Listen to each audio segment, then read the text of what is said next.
kind of change it up a little bit. All right, we're live. We are live. How It's about football that week. cold open, man? I said I'm gonna hold my mic. I'm gonna change it up. I feel that. I feel that. So, week 10 is upon us, and we welcome you in. It has been an interesting season, and it was an interesting trade deadline. A Yeah. team that normally you think of the trade deadline, you think of the contenders going all out.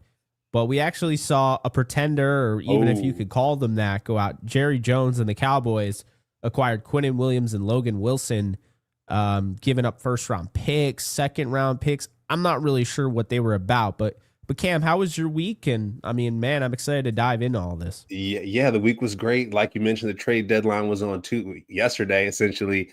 But the week's been great. A lot of baby action over here. It's a lot of bottles, a lot of crying.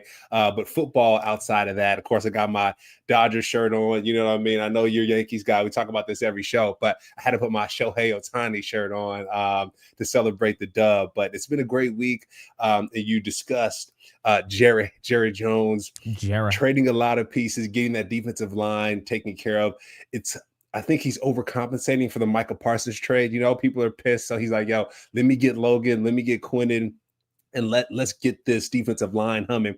And to be fair, Jake, that defense has not been good to save his life, right? Dak Prescott's leading the league in a lot of offensive categories. And for the defense to be where they are, it's a slap in the face. So I am glad that he's beefing up that defensive line, but he's overcompensating. You know what I mean? It's kind of like someone who gets a really big car, or I knew you were going there. Yeah, you get where I'm. The giant truck wheels, the monster truck tires. Yeah. It's like take it easy. Just live within your means, do your thing. I know Jerry's a billionaire, but yeah, he's doing a lot. I think his time is ticking, unfortunately. But hey, he beefed up that defensive line, so that's a thumbs up there. But he's definitely overcompensating in some other areas. Yeah, no, I definitely agree with you. Let's just get started on the trade deadline, and then we could talk about our top performers. Yeah, I mean, Logan Wilson pickup is going to help them, obviously, in the linebacker room, and Quinnen Williams is kind of a long-term fit there, so I am trying to understand that. But to the sense of urgency at the deadline, I don't get it, because you're not making the playoffs. Not this Dallas Cowboys team. You're not. You just lost to the Cardinals. So now the Cardinals have that tiebreaker. That's going to come back to hurt them. I'm telling you right now. With the backup quarterback too, Jake, who looked damn good. Jacoby Brissett is. I mean, he's a bottom tier starter at this point. I wouldn't even call him a backup. I think he's a good player in this league, and deserves the respect that he's getting now. So that's cool. He's like the Tyler Huntley level. You know what I mean? Like bottom tier starter. Yes. The Colts. Speaking of teams that Edgerrin James played for. The Colts, they traded 2 firsts away and Adonai Mitchell for Sauce Gardner. Now, this was one of those Jalen Ramsey blockbuster deals. I was just a little confused about why they gave up 2 firsts when you're going to have to pay Sauce Gardner top dollar. So that's a lot. I thought they would have gotten a discount because of his contract. Evidently, no.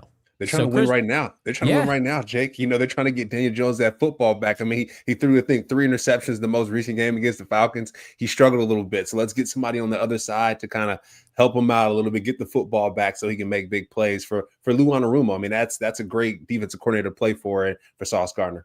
Yeah, the Steelers had their number. It was really bizarre. I guess they always have their number.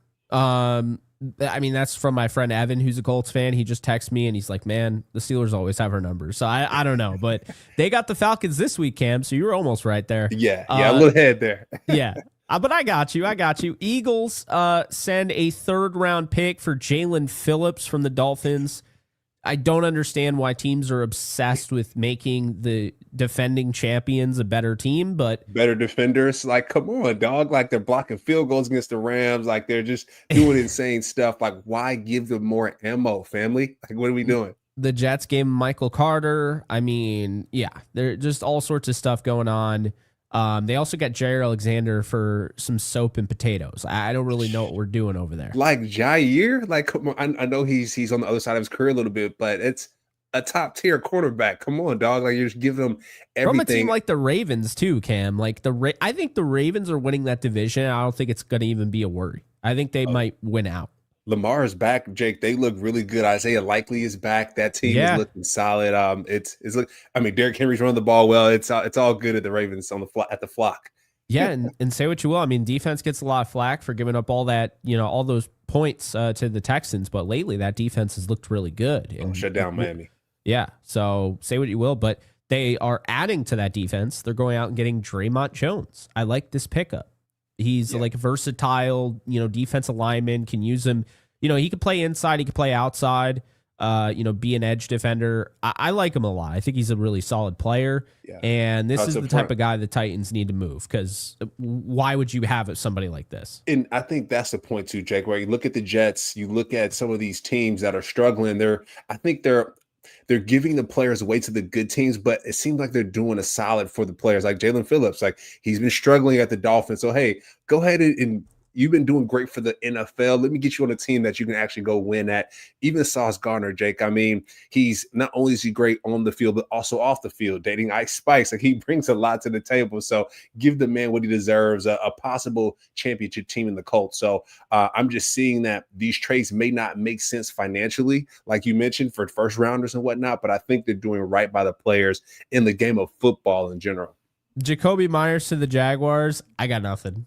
I got absolutely nothing. I mean, I understand, Travis Hunter is going to be out for 4 weeks at least. I get that part of it, but this is a rental. So if they don't expect to come to a deal with him, I kind of just don't really understand this move, if I'm being honest with you.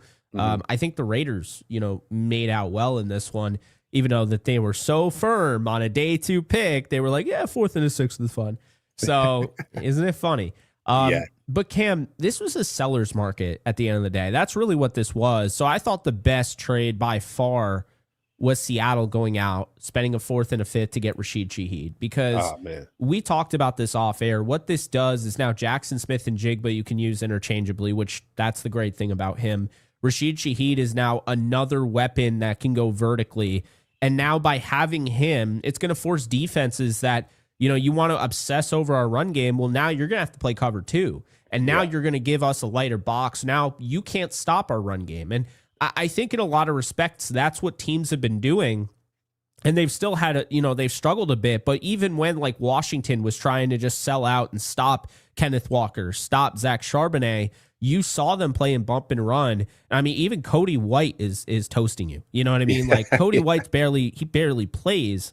And, he catches a 60-yard touchdown, and you got Torrey Horton winning on one-on-one. Obviously, he's got great footwork. Yeah, he's a blazer. No, I watched him at Colorado State, and if he didn't get injured all those different times, he would have been like a first-round talent for me. But Elijah Arroyo, you saw him taking the top off the defense. Yeah. Now you add Shaheed, and this is where I'm going to say this right now. Before this trade, I had Seattle as the number 2 team in the league. So, I mean, I really think they're legit, and this was a great pickup, and they didn't have to give up much to do it. Yeah. And think about this, and I'm sure you probably already knew this because you're good on like the coaching and personnel, but you have the offensive coordinator that unlocked Shaheed last year is the offensive coordinator in Seattle. So I really like that, like Clint Kubiak connection. You know it's going to work. And then in addition to that, they're already trying to sign him to a long-term extension.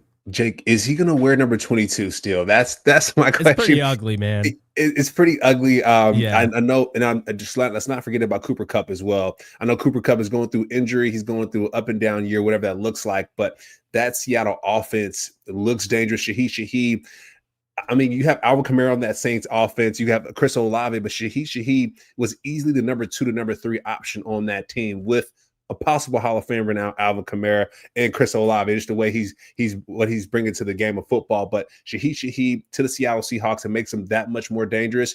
And Jake, I know some people are jumping in the chat about the Rams. the Rams might be in trouble, brother. The Rams might be in trouble with that firepower on offense with the Seahawks. I mean, hey, we do a good job stopping the run. Our defense is excellent, but the Seahawks are just looking even more dangerous. And I will say that Seahawks defense is brutal. I don't know if they'll be able to stop our guy Matthew Stafford like they want to, but that Seattle team is looking dangerous, and the NFC West has gotten very interesting.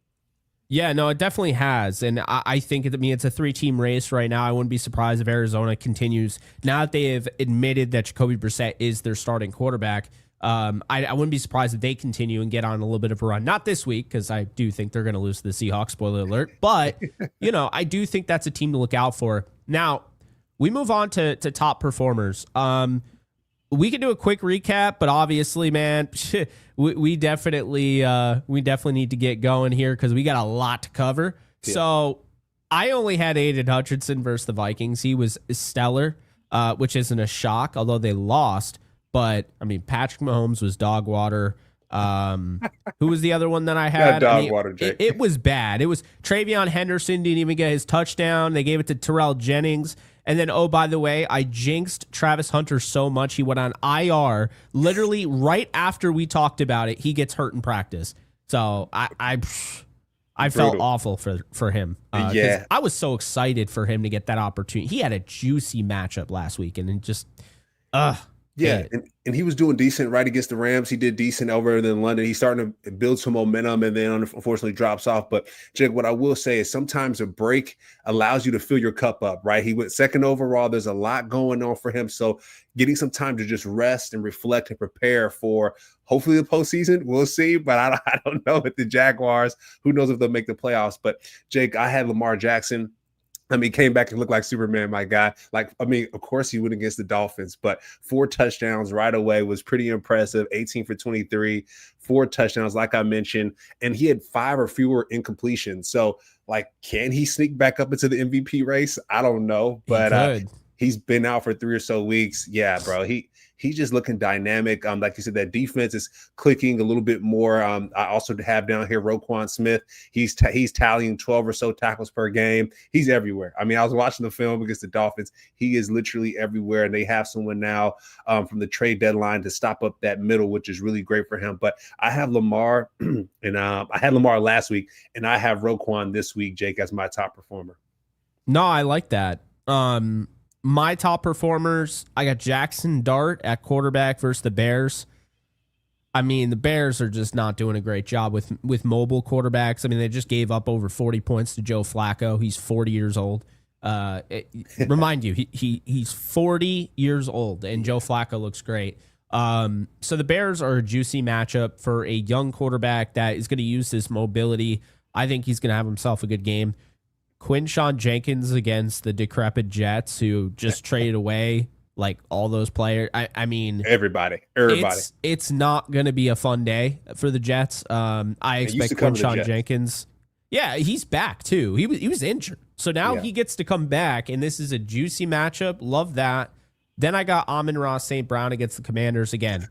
Yeah, poor Commanders. They lose Jaden Daniels probably for the year. I don't expect them to rush him back because they're not going to be playing for anything. And then Marshawn Lattimore is out for the year now. So brutal. I just think that this matchup for the Lions is just with the doctor. Plus, you have that revenge aspect of it. I just think they're going to tee off on them. Yeah. And then my defensive guy, I got Sauce Gardner in his Colts debut against the Falcons. Nice. He's going to pick off Michael Penix twice. Oh, okay. And Michael Penix has been cooking. I actually have somebody on my top performers that goes against yours. But I want to shout out Oronde Gadsden II from Syracuse.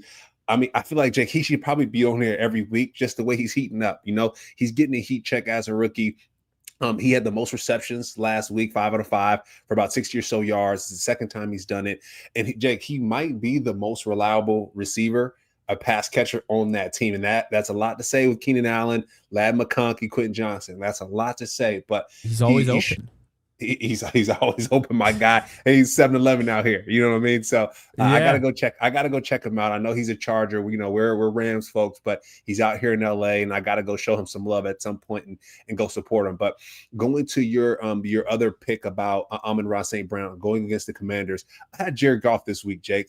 I know Jared, he's been a little bit quiet this year. Last year he was up for the MVP, and this year he's a little bit more quiet. But I was close. I was close to picking him, so I'm with you on that. yeah. He's starting to peak a little bit, and I think this game he's gonna have his game coming out game where it's like, oh, okay, this is the MVP Jared Goff that we know. But Amon-Ra St. Brown should be on the list, I think, every week as well, similar to the Gadsden piece. Next, I have on my top performer Brock Bowers. Oh man, dude. I mean, I put him on. What I did have you him call on last fantasy. week? I mean, the guy cooks, Jake. 3 touchdowns, like. That was And like I a wanna generational game for a tight end. I mean, what the hell? What the hell? I mean, What the the guy hell? is what the hell? I mean, Jake, he's running like a receiver. Like I know he ran a 4.5, but the way he's picking his knees up on some of those crossing routes, it looked like he ran a 4.4. He's catching it one-handed. I mean, come on. It's insane to see. But Bailing Geno Smith out. Bailing. Bailing. These are not good throws. I don't know what happened to Geno Smith as soon as he left Seattle. I don't know if they just like sucked him out, like all the content, like all the you know, the like judge. yeah, just like whatever it was, like all the confidence is gone. Yeah. And he's not even, he was never pinpoint accurate, but he was accurate. Now I don't even feel like he's generally accurate. Like he's all over the place. And you got like Brock Bowers, who just came back from an injury, practically re-injuring himself just to twist his body around in all different ways to catch passes from Geno. I don't understand it. Yeah. And we are going to see that on Thursday Night Football for the record. Oh, absolutely. And, you know, Geno he's bringing me back to his West Virginia days, Jake. I'm not going to lie. Like I said, we played him at Syracuse in the Pinstripe Bowl. We whipped their tail, and he threw us a couple interceptions, fumbled them. Like he's looking like that. He's been playing football for a long time, Jake. So let's give the old man some slack here. But Brock Bowers really showing love, making things happen with that overtime game. Brock Bowers, and then Jake, I know you mentioned Sauce Gardner going off against the Falcons, Indiana versus them in Germany, but I got Drake London. I don't think we're talking about Drake London enough. Pimp. I mean, he's good, man. That boy good. I mean, 3 touchdowns last game, 118 yards. I know we talk about Bijan Robinson in that performance they put up against the Bills, but Drake London has been going off. He's been unstoppable. The last game, he put them in position at least to win or try to win. So I got Drake London. And then lastly, I already mentioned Roquan Smith, but then I'm giving Josh Sweat some love as well because he had one of the best games I've ever seen. Jake, every time I looked, like he was on Dak Prescott's back. I mean, like he was on his neck. He was doing his thing, had 2 sacks this game. You know how many pressures he had? How many pressures, Jake? I don't know if I've ever seen this in my entire life. He had 11 pressures, Cam. Bro. In one game. That's half of the Cardinals' pressures.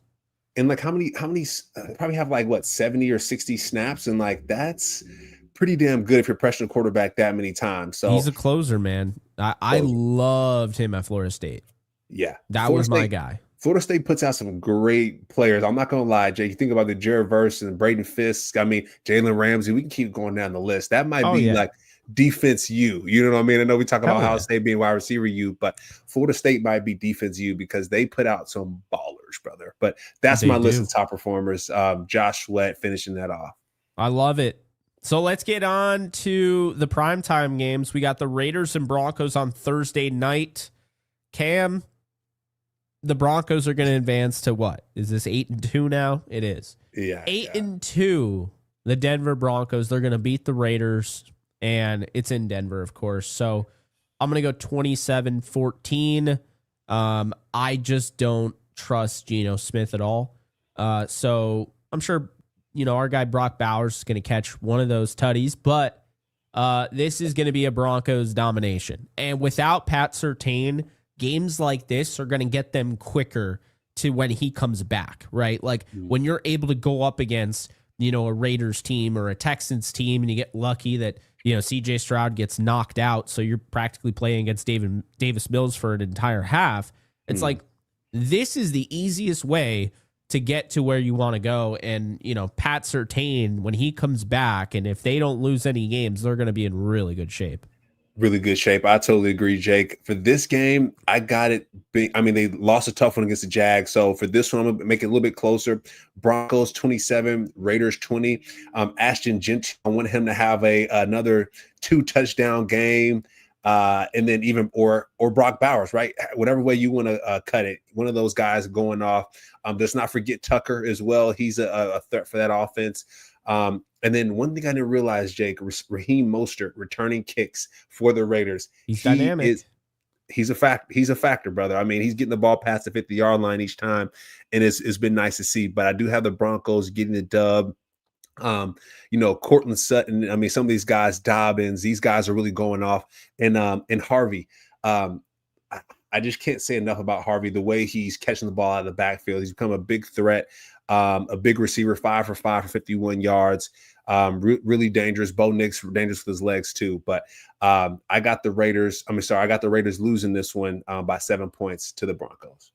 Yeah, it's a Thursday night game, and it's a division rivalry, so I could see that. I got 27-14. Like usual, we're in kind of the same wheelhouse, just really a score difference. Moving on to Berlin. Is London calling? Well, it's not for me. Colts win 34-20. I think they're going to get back to whooping ass like they've been doing all year. And I think that Steelers game is not really representative of what they are. Sometimes you just have a bad game, and that was a bad game. No one looked good. Jonathan Taylor couldn't get going. Nobody could get going. I do expect Jonathan Taylor to get going. I do expect Indianapolis to roll in this one. And like I said, 2 interceptions for brand new Colt Sauce Gardner. Oh man, I bet you anything. He could not wait to be out of the Jets organization. He's going to celebrate this week. 34-20 in Berlin. 34-20, Jake. I got the Colts 27 to the Falcons 20. I don't know if they're going to – I'm keeping these games just a little bit more tight, Jake. You mentioned the Steelers forcing, I think, 3 to 4 turnovers forcing about 3 to 4 turnovers on the Colts. I mean, it was a crazy game. And I think that the Falcons will do something similar against the Patriots. They had some forced fumbles. They had some sacks.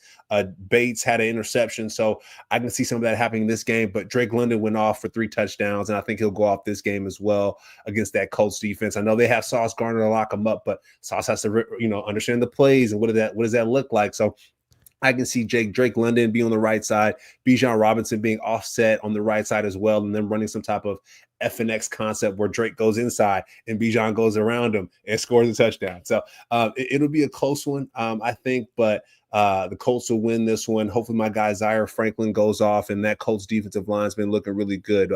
Latu had 2.5 sacks last week. So yeah, man, it'll be a good one, but they did struggle. They did struggle against the Steelers, and I think a lot of times whenever you watch film on a team that forces a lot of fumbles like that and cause strife for an offense, you kind of say, hey, okay, let's do something very similar. So I think the Falcons will find a way to dial it up because that defensive line is looking vicious for the Falcons. So we move on to the Steelers, like you were just talking about. I really had a hard time picking this one. I got the Steelers and Chargers. I'm going to pick the Chargers here, 27-20. I don't really know what way this game is going to go down. Joe Alt is officially out for the year. He came back. He got hurt again. Really unfortunate. They did go out and they got Trevor Penning. So I like that move at the deadline. We didn't really discuss it because it was kind of it was honestly a buzzer beater move. I don't think many people even realized it happened, but they addressed tackle, a former first-round pick from the Saints. I don't know if that's going to be enough for them to feel comfortable back there. But I just don't know what to make of the Steelers, especially on the road. When the Steelers are at home, it's a little bit different. When they're on the road, I don't know. So I'm going to take the Chargers here. And I think the big issue with the Steelers when you look is their ability. I mean, obviously they can rush the passer and all that, but they give up a lot to tight ends. And I'm expecting your guy, Rondé Gadsden, to unload on this team. So could be another 100-yard performance, 2-touchdown game. Give me the Chargers 27-20 at SoFi Stadium. Okay, I'm gonna go the opposite on this one, Jake. The reason why you just mentioned Joe Alt being out, I think whenever Herbert is not upright, this team struggles. He was the leading rusher last week with 57 yards rushing in 9 attempts. Like, come on, dog. You can't have your quarterback running for his life, number one, because he got sacked 6 times. So that's going to be an issue, especially against the Steelers defense. I mean, Nick Herbig, TJ, the Watt brother. I mean, you got so many things on that defense, Highsmith, that are going to cause issues. I mean, even Joey Porter Jr. intercepted Daniel Jones towards the end of the game. I mean, it's going to be an issue. So I'm going to call the Steelers team winning this game 24-20 against the Chargers. They travel really well, and so you're going to see that steel curtain or that the terrible towel here in Los Angeles. And I think that the Steelers are going to get this dub because they've been playing good football, especially on the defensive side. And then, hey, hopefully Aaron Rodgers can throw some touchdowns, have the 4-piece again. But yeah, I think the Steelers win this one. We know that the Steelers fans at the very least are going to dominate SoFi Stadium. Yeah. So we do know that. Absolutely. Monday Night Football, Eagles, Packers. I feel like I want to pick the Packers because they're coming off a tough loss and it's in Green Bay. But without Tucker Kraft, I don't believe in this team at all. They didn't do anything. I understand that they have some other guys they like. They have the kid out of Oregon State, but he hasn't really done anything to this point. I'm just going to call it like it is. This Packers team is a borderline playoff team without Tucker Kraft. The entire offense runs through this man. So give me the Eagles here coming off the bye. I'm going to go 24-20. I don't know if A.J. Brown will be back. I don't really care. I think that they're going to win regardless. I know Lambeau, all that. Lambeau isn't a big deal in early November, right? And I just don't think this Packers team is that great. They're the team that they let bad teams stay in it all the way. What happens when you play a good team? And you play a good team that's really good in one possession games. So really what you normally do is you just kind of hang around and you let bad teams play to your level. And then at the end, you're like, oh, well, now we're going to just put them away. And it's like, well, the Eagles do that. So I just think the Eagles are a better version. And for that reason, I have 24-20 Eagles on the road. Nice. And Jake, really quick, I want to shout out the chat, Max Duran, showing love to the Dodgers cap and everything. I just got to show love to the chat right quick, Jake, before we jumped into this game. Anything you want to say to the chat real quick, Jake? Yeah. We got a peaceful stranger asking to help him against the spread, and I basically said we got him because, we're always giving out the score predictions, so you can kind of calculate that. I don't have the spread in front of me, but yeah, you can calculate that based on our score predictions. Hell yeah! Shout out to the chat. I appreciate that, Jake. Appreciate you. So for this game, I got Eagles 34, Packers 24. We still have, and the Packers still have Jordan Love and Josh Jacobs running the football really well. Romeo Doubs back there. But I still think they take this L. The fact they took the L to the Panthers, there's no way you can do and that. The Browns. What'd you say? And the Browns. Come on. And the Browns. I mean, the Browns they have a good defense, but come on, dog. Hey, Browns are struggling. So the Packers taking this L to the Panthers wasn't great. What was it? Dowdle, Rico, 130 yards, 2 touchdowns, 2 pumps. You know what I mean? The end zone got a flag for it. Oh my! I can't believe that. I cannot believe they gave him a flag for that. And then the guy misses the extra point.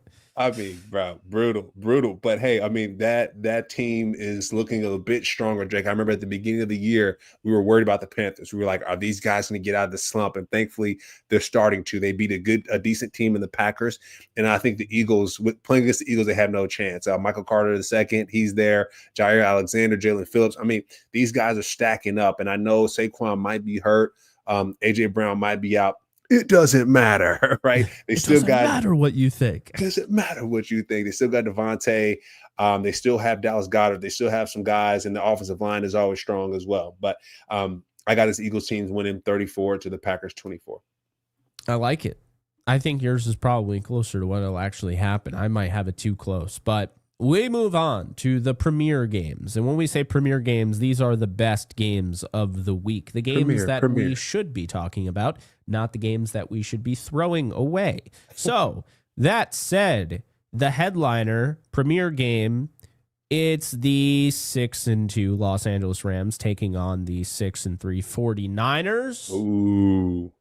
Big rivalry. I'll actually be at the game. So there's Nice. that as well. Nice with the round table crew. Nope, it's just gonna be me this time. Okay. So yeah, Okay. but we're J.E. I'm live. excited. Yeah, I'm excited, and you know what? The Rams, they're pretty good when I attend. They're not pretty good when I attend SoFi. They're 0-2 at SoFi. They've only lost one game on the road when I've attended, and that was the St. Louis Rams back at Gillette Stadium. So Okay. yeah, Back in the day. back in the day. I mean, we're talking Mark Bulger versus Matt Castle. So Damn, that's some grandpa names right there. No. Respect to our season folks. You know what I mean? yeah, I mean, I saw Mark Bulger throw a touchdown to Donnie Avery in that game. So Wow. Throwback. I know I never got to see Brady play because yeah, Damn. I Need to see know. Brady. But Jake, who you got for this one? 'Cause I know you at the one in SoFi. 49ers won in overtime. It was brutal by like 1 point. Kyron fumbled at the goal line. What are you calling this game? I'm going to say the Rams win this one comfortably. And I think the 49ers have done an excellent job of just staying the course, but they didn't really do enough at the deadline for me to feel good about them in this game. They went out and got Keon White. I thought that was a good move, but they needed more. And I know they were trying to get Jermaine Johnson, but the whole second rounder for Jermaine Johnson was ridiculous. So it was probably best that they didn't make a move. Like I said, it was a seller's market. But the Rams are figuring things. Since the Rams lost this 49er game, they've quite literally dominated everybody. The Yeah. Ravens game, that the issue was the red zone. They fixed it in the Jaguars game, and then they did the same thing in the Saints game. Stafford has thrown 16 touchdowns and no picks in 5 straight. Yeah.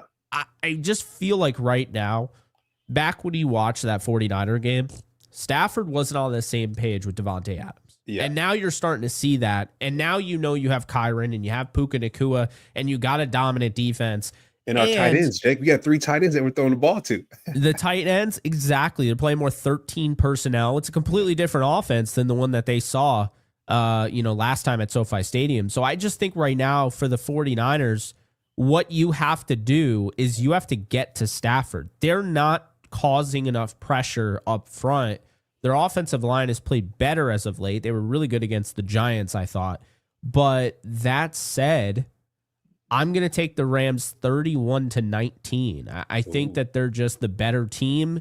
They're not as banged up as the 49ers. Last time you watched the film, guy that was all over the film, Fred Warner. You could argue he's the best linebacker in football and maybe the best defensive player in football. But when he is on the field, he does it all. He's in coverage. He forces fumbles. He's obviously great in run support. He can blitz. When you don't have Fred Warner, you have some talent. I mean, Tatum, Bethune, they have some guys that I like. Yeah. But they're not Fred Warner. And so I just don't know if the 49ers have enough juice, here. I don't know if the 49ers have enough juice in this smoothie to win this thing. So I'm going to take the Rams 31-19. Yeah, I like that, Jake. I got the Rams this one. It's a revenge game, 28-24. You mentioned Bethune coming from Florida State, second year, he had 16 tackles last game. He's someone to look out for. I will say with Saleh, no matter who's playing his defense, they play tough ball, at the end of the day. And we talked about this before, but the wounded animal is the one you have to watch out for the most. And Mac Jones came into SoFi. He was wounded. He was hurt, right? Cramping up at his leg, but he was throwing that ball. So Kendrick Bourne, number one. You got to lock it. Not number one. Christian McCaffrey, excuse me. He's number one, right? Make sure he had 100 yards against the Giants. He's feeling good. He's catching the football in the backfield really well. Got to stop him. And then Kendrick Bourne, number 2, Jake. He had 114 yards against us. Him and that Mac Jones connection is pretty tough.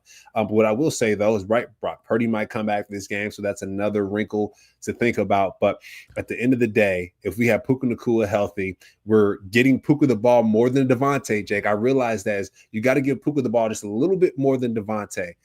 If Devontae gets the ball a little bit more, there's that gap of incompletions and the game isn't as smooth. But give Puka the ball a little bit more. Hopefully he's healthy, right? Let's not run any more reverse to the Puka, Jake. Let's just cut that out, big dog. because he got hurt last game. I didn't really like that. So let's make sure Puka's healthy, get him the football. And then our defense is going to do what they do. Jake, Nate Landman punching the ball out, Jared Verse, Byron Young. I mean, even Braden Fisk. And these guys are cooking. They're playing good ball. It's good. It's Manuel amazing Forbes to see. Coming off his best game of his career, I would say. So yeah, we've been talking, and let's just put a pin in that about Ford. We've been talking a mess about him a little bit, Jake. You know, it's like, hey, is he up? But I think with Roger McCreary being signed to the Rams, I think that lit a fire under his butt. So Forbes had an interception. He played good ball, making great tackles. So we're going to get to see that too this week, because I know they're going to get Christian McCaffrey on against them one-on-one on that edge, and we're going to see what Forbes is made of this week. Yeah, and they brought back a teammate of yours, Jake McQuaid. At long snapper. I mean, yeah. Jake McQuaid, redhead guy, great guy. He might be 40 himself. So the fact that Jake is back is really good. A hard worker.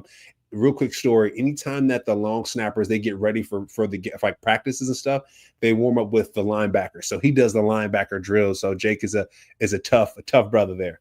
So you know Jake then? No, I know Jake. Yep, in my rookie year, 2015. So the fact that Jake is still playing, hey, he must be rolling in the dough, my guy. Yeah, 37. He was not on a team this year, so he joins the Rams practice squad. We'll see if maybe there's a competition there. He takes more of a mentor role, but yeah, Sean McVay said he wanted to address the special teams unit, so there you go. Thank God, he was Johnny Hecker's long snapper too, Jake. So anytime you snap to Johnny Hecker in a Rams uniform, you're a good company. And Greg Zuerleins. So Greg the Leg, thank you. Legatron. All right, we move on to your other team that you played for. This one, the Brady Bowl. The Patriots taking on the Buccaneers. This is an interesting game, Cam. I'm kind of split, but right now, I mean, the Buccaneers aren't healthy yet. Like, they're getting guys back. Godkey's supposed to be back soon. I'm going to take the Patriots in this one. And this would be a big win. This would be a statement win for New England, because everybody now is saying, wait, New England's 7-2, but they haven't played anybody. Well, here you go. They're going to Tampa to play the Bucs. That's not an easy one. I got 27-20 Pats. I think Drake May, he's playing very well, although he did try to give that game away to the Falcons. But he sure did. But I'll tell you, they got a lot going for them. That defense is stout. Mike Vrabel has turned that team around overnight, and it's really fun to watch. Pats are back. I'm not going to lie. Patriots are back. It's good. I mean, even the Bucs are back. I mean, you think about it. Brady left both teams, and now they're on the up and up. So it's awesome to see. And you said you called it at the beginning of the year. You were like, Pats are going to be the ones to look out for, and they're leading that division. You're too humble. I was giving you that too. I was like, we called it, and you're like, no, you called it. I was like, okay. Yeah. You called them out, and I'm like, okay, because I never really liked the Pats, Jake, because Brady was there. Never really liked them, and then Brady came to the Bucs, and I'm like, oh, okay, I can kind of respect the organization a little bit more. But Patriots are on the up and up. They're doing good. Yeah. Not gonna lie though, Jake, 24-21 Bucs. Got to go with the Bucs on this one, even if I play for them or not. The reason being, the Pats played the Falcons, who get spanked by the Bucs year in year out. Well, these past 5 years. That game was not good for the Pats. Like at one point, Jake, I mean, we've been seeing this issue going on in the NBA with Terry Rozier, and is he throwing games away? Drake May, he fumbled twice, Jake. One was a sack fumble. Thankfully they recovered one, but he threw an interception to Jesse Bates. I'm like, wait, is he giving this game away? Like, is he? That was awful. That Jake, was so bad. And he's still second in MVP voting. I like Drake May as much as the next guy. And I actually find myself rooting for the Patriots right now. Yeah. But what are we doing? He's not ahead of Stafford. Seeing him ahead of some of those names. I mean, right now, Stafford and Darnold are ahead of everybody on my MVP list right now. Yeah. Drake, he's efficient at a second year, and that's, caps off, but he's not doing the no looks. He's not throwing the bombs like Matthew Stafford, minimum interceptions and turnovers. Like Drake May turned the ball over bad this game, and he got offensive line got sacked 6 times, and the Buccaneers defense, I think they're going to lick their chops and get a little bit more than that. And so I like the Bucs winning this game against the Pats. And if Trayvon Henderson doesn't get things going, Ramondre Steve, they don't get things going, it's going to be a long day. And what I will say though, Jake, is Douglas for the Pats. he's a burner. He kind of reminds me of Brandon Cooks a little bit. The way he runs routes, the way he evades defenders. So the Pats are looking good, but not good enough this game. Buccaneers 24, Pats 21. No, I get that. I would say it ends up being like probably down in the wire. Yeah. I think we're gonna see a game that probably goes down in the final 2 minutes, something like that. Win by a field goal type of game. Well, I mean, I have a touchdown, but I mean, I could see like a Baker Mayfield drive at the end of the game, and he throws a pick, or reason why I has to said go that down the field, and is I got McLaughlin on my fantasy last night because Aubrey's out this week, so I need another kicker. So I need the Bucks to go ahead and win by a field goal to get my points up, my guy. There you go. There you go. We move on. NFC West showdown again. Cardinals Seahawks. I hate this for the Cardinals because I felt like this was a game coming off the win against the Cowboys. Yeah. They're going to get on a run. And then they have to play Seattle. It's just like, come on, man. It's the toughest team in the league right now. It's like, So I got Seattle 34-24. I think it'll be a fun game. I think it'll be exciting. I just think Seattle is just too good right now. The Cardinals should build off this, though. They shouldn't get discouraged. The Seahawks are literally one of the best teams in football. And I think the Cardinals, like I said, can build off this. They can build off what they did against the Cowboys in their house on prime time. This is a short week for them, and then you have to go to Seattle. So I don't love it personally, but I think Jacoby's going to give them their best shot. 34-24, though. I think they fall in Seattle. I think big game. I think we're going to see a big game from Rashid Shaheed. Rashid Shaheed, I agree, Jake. He's coming for his first game in Seattle. The Cooper Cup thing, Jackson Smith and Jigba. I think Seattle's trying to get back to their Lockett and Metcalf combination that they had. I feel like with Shaheed, they're finding it. Hopefully he doesn't wear number 22, but we'll see. I got the Seahawks winning as well, 28-17. Cardinals are going into Seattle. It's going to be a little bit chilly up there, Jake. Seattle's known for a loud stadium in the 12th man, so I think they're going to win this one. But hats have to go off to Jacoby Brissett. He is a former Patriot, right? And so he knows good ball. Took 5 sacks though that game. DeMarcado is stepping up.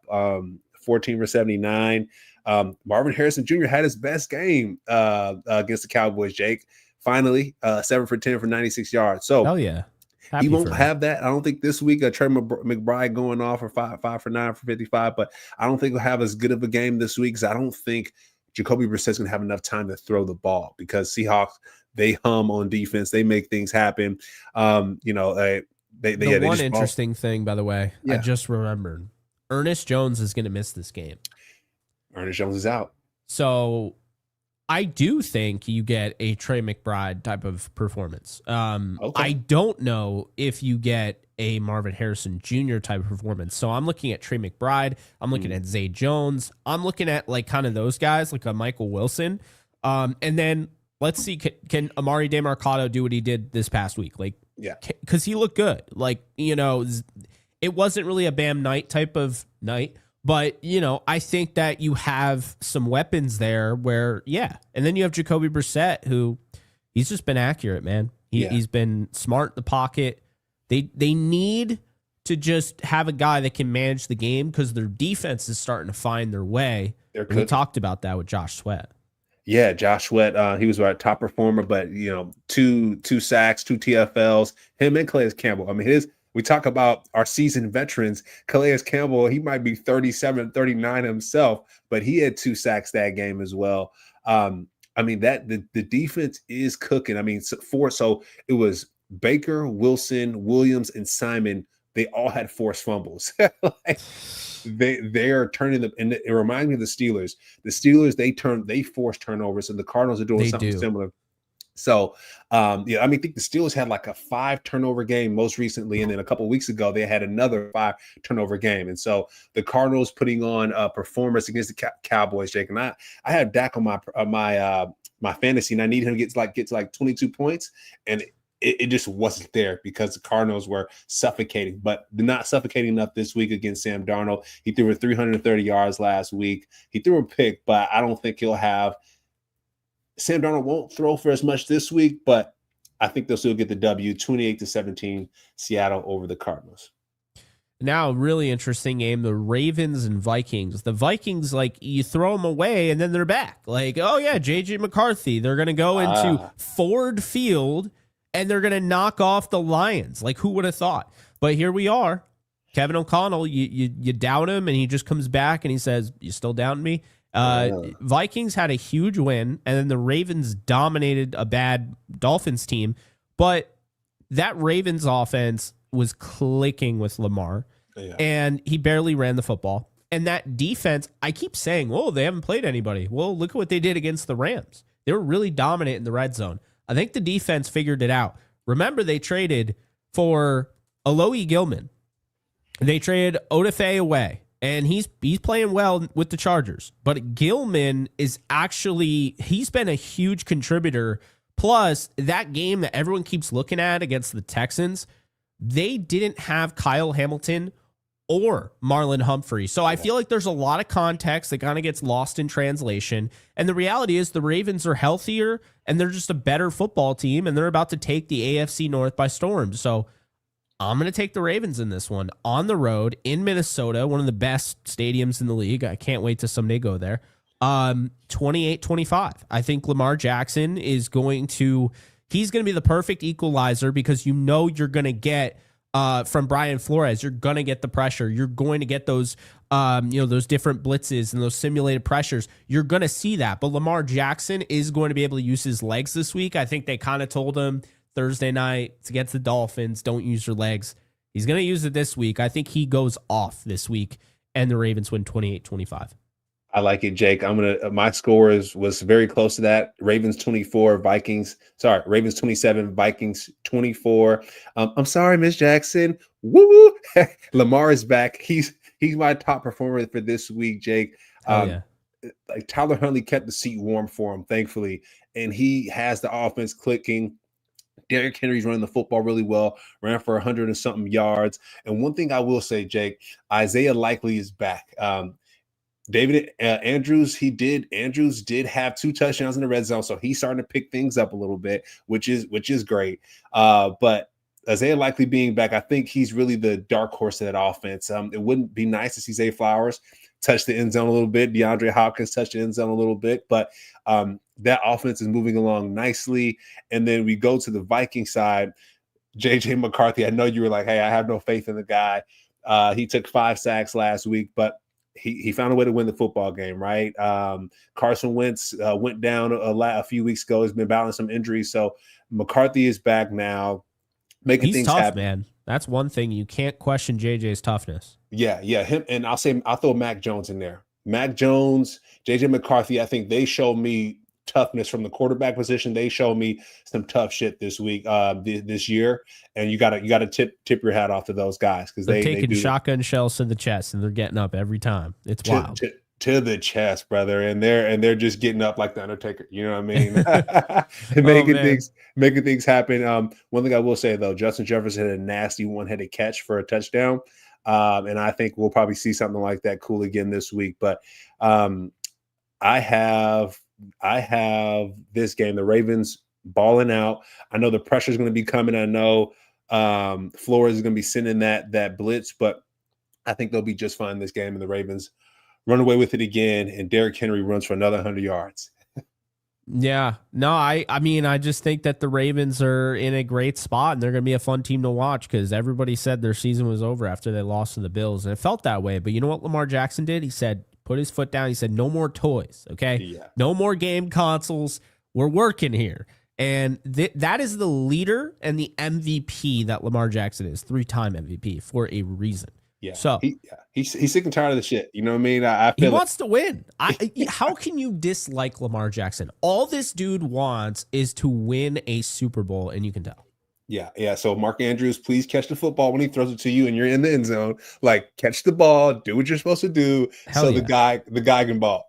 Absolutely. So our last premier game, we might be stretch and premiere a little bit on this one, but Jaguars and Texans, hear me out. Jaguars, they got a good record, right? Barely beat the Raiders, but they got a good record.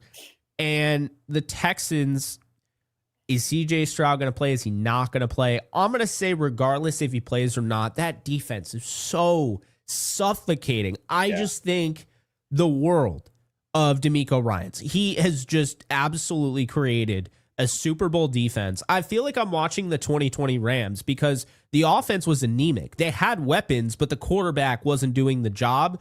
The issue with the Texans is that they have the weapons and they have the quarterback.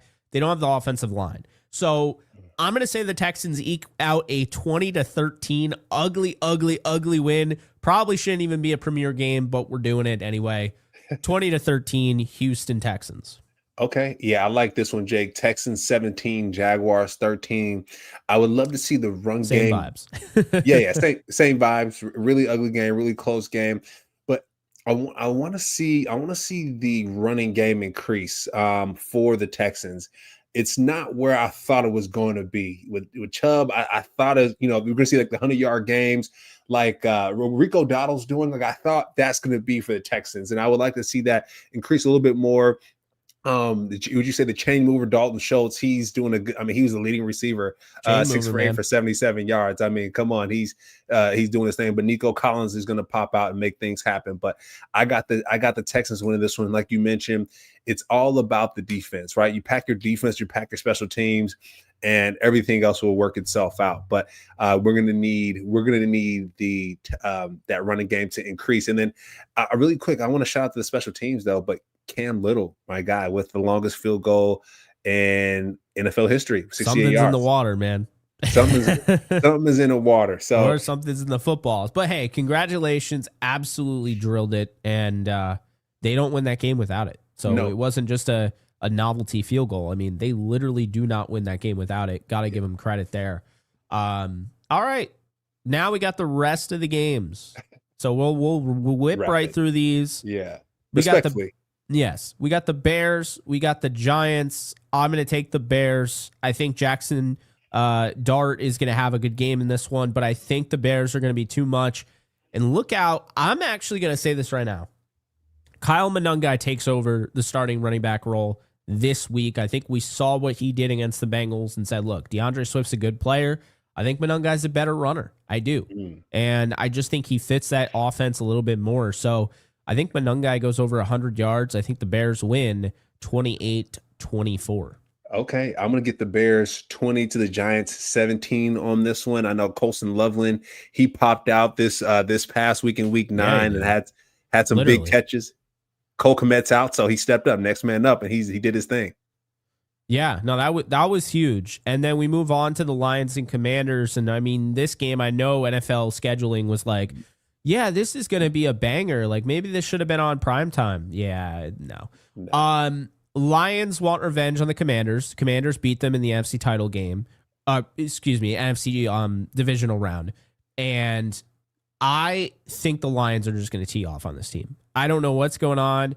We see in the comments section here, why was Marcus Mariota's press conference today canceled, which was very interesting, especially when their quarterback talk on Wednesday.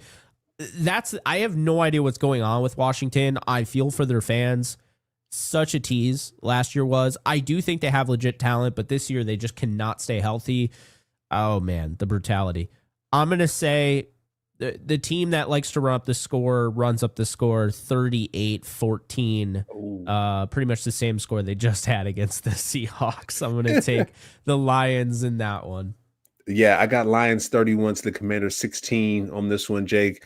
The Commanders did find they've been taking the ball away nicely, but with their injuries, I don't think that's going to be conducive for this Lions offense. I mean, the running game, the passing game, you talk about Amon-Ra St. Brown being a top performer this week. I just think Lions I have Jared Goff being a top performer this week. So I got Lions 31, Commanders 16. And yeah, Jaden Daniels, man, you just hate to see it because he's former MVP and offensive MVP, rookie of the year. And yeah, to see him get hurt like that with that twisted arm, that was brutal. So praying for a speedy recovery there. But unfortunately, his team and Marcus Mariota, they're going to lose this game. Yeah, and then Bills Dolphins. Oh God, yeah, skip. Yeah. So It the was Bills. interesting though.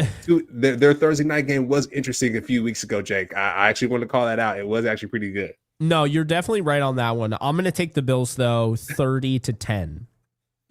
Yeah, me too. I got Bills 34 to.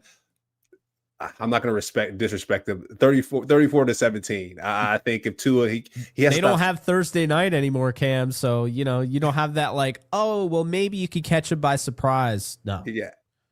I will say Devon Achane is one of my favorite guys to watch in the NFL right now. Him and Brock Bowers, because he's so tough, Jake. He's like a shorter guy, but he's running through people. He's doing a good job for that team. Him and Jalen Waddle, but yeah, they just won't have enough. Bills up by 1,000. Yeah, Bills by 1,000,000. Saints Panthers. Ugh. It's Rico Dowdle. Yeah, Rico Dowdle. They win. Yeah. I'm gonna take the Panthers in this. I mean, the Saints looked atrocious against the Rams. I don't see. This is why I said they pulled the plug on Spencer Rattler way too quickly. But maybe that was by design because they're gonna tank. I'm gonna say the Panthers win this game, 37-13. I think this is a statement game. Panthers have been really good at home. I don't think people realize that. So, and they're coming off, they're riding high. They're coming off a huge win against the Packers. Shout out to Bryce Young. Hasn't always been pretty, but he's been leading the charge. Yeah, give me the Panthers in a blowout, 37-13.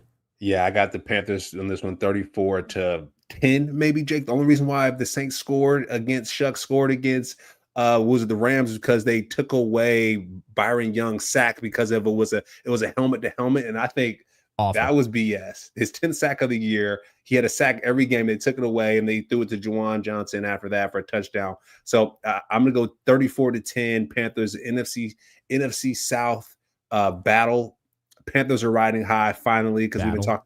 Yeah, battle. Yeah, Panthers are finally riding high with that big win recently. So I got them and Rico Dowdle going for 210 yards. Hell yeah. Last and definitely least, the Browns taking the Jets. I know it's in MetLife, but I mean, if the Browns drop over 40 points, I won't be surprised. I just think this is one of those games you're going to see like the players just quit. Unless we see Shador. I mean, then like life gets better. Well, no. I mean, the Jets, like they're just going to quit. So like, Justin Fields is going to have no time. I don't even think Justin Fields is a bad quarterback. I just don't think he's going to have any time back there. So for that reason, I'm going to go Browns. I'm just feeling blowout, man. I think this week is going to be kind of lopsided in a lot of these games. I'm going to go 41-14 Browns. I'm going to go Browns 21, Jets 7. There's been a lot of trades for the Jets, so I don't know if they're going to have enough juice over there. Zhuzh. But I got the Browns. The Browns defense is really good. So let's not skip past that. And if we see Shador, it could be even a little bit better, right? You want to get the ratings up a little bit. Play Shador because people are going to skip this game if he doesn't. So yeah, I mean, this is going to be the Quinshon Judkins game. I think he runs for like close to 200 yards, maybe 3 touchdowns. I'm serious. You can't have that many guys get traded and that many guys who were talked about getting traded and then be like, yeah, we're ready to go. Like, and then you're going to have Myles Garrett. Woody? His name is Woody, right? The owner, Woody Johnson. Yeah, the dumbass. Yeah. Jake, that's not nice. Calling names isn't nice, but when you do dumb things, you get dumb prizes. And so, Woody, you get the donkey of the day, brother. Sorry. The donkey of the day. How about that? So I think that's going to do it for us. Bye week this week for the Bengals, Cowboys, Titans, Chiefs. Sorry if one of you guys are a fan of them and you just now found out you're not going to watch football this week. I don't know what else to tell you, but that is going to do it for us. I'm Jake Ellenbogen. He is Cameron Lynch. Be sure to follow me at JK Bogan. Follow Cameron Lynch at Cameron Lynch 50, and we'll see you guys next week. Peace.